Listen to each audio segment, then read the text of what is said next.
درود و نور بر شما همراهان گرامی. سفری به سوی اسرار هستی و هماهنگی کیهان. آیا تا به حال به رازهایی فکر کرده اید که ریتم زندگی و جهان رو تعیین می‌کنند؟ به اسراری که هستی ما را هدایت می‌کنند و قوانین کیهانی که عظمت آفرینش رو شکل می‌دهند؟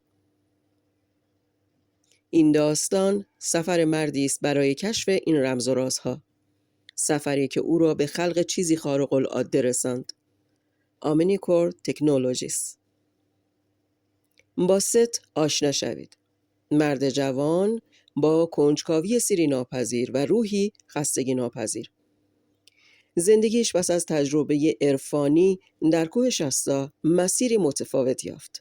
جایی که توسط استادان عروج یافته و مشایخ خردمند کوه هدایت شد.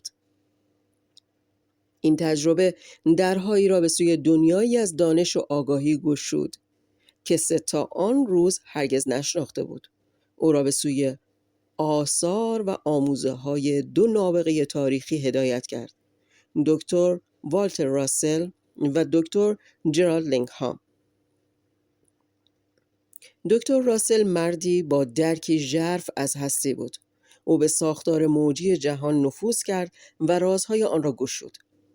آموزه های او چرخه موج را شرح میدن.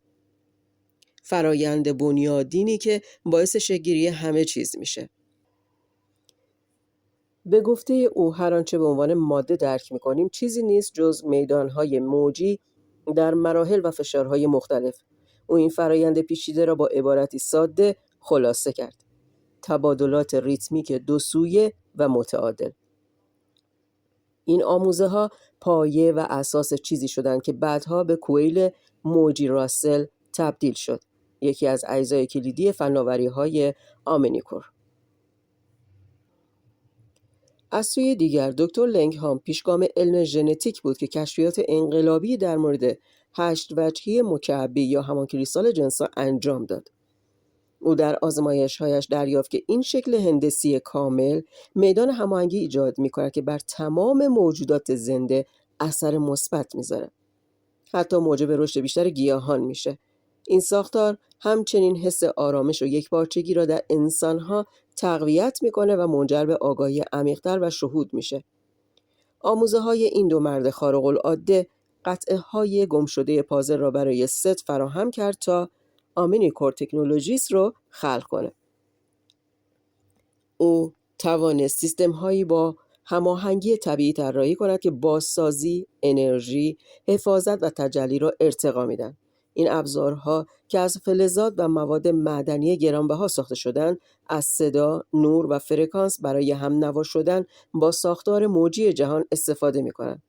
اونها نمایشی فیزیکی از دانش و حکمت باستانی در قالب ساختارهای هندسی مقدس هستند. بنابراین آمنیکور تکنولوژیس چیزی فراتر از یک شرکت شد. این مجموعه به نمادی از امید، گواهی بر نبوغ انسانی و سمبولی از تعادل و هماهنگی در جهان پر از آشفتگی تبدیل شد. سفر ست و خلق این ابزارهای هماهنگ با هستی به ما یادآوری میکنه که درک و هماهنگی با قوانین جاودان آفرینش چقدر مهمه.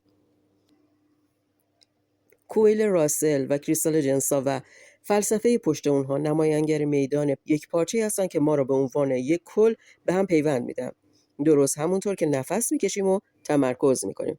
آمنیکور تکنولوژیس به ما کمک میکنه تا به یاد آوریم و دوباره با ابدیت همراستا شویم. دوستان عزیز، زیبایی تعادل است، تندرستی، انرژی، تعالی. این راهی است برای التیام و بازیابی کل بشریت. در عشق و نور جاری باشید. فدراسیون کهکشانی نور.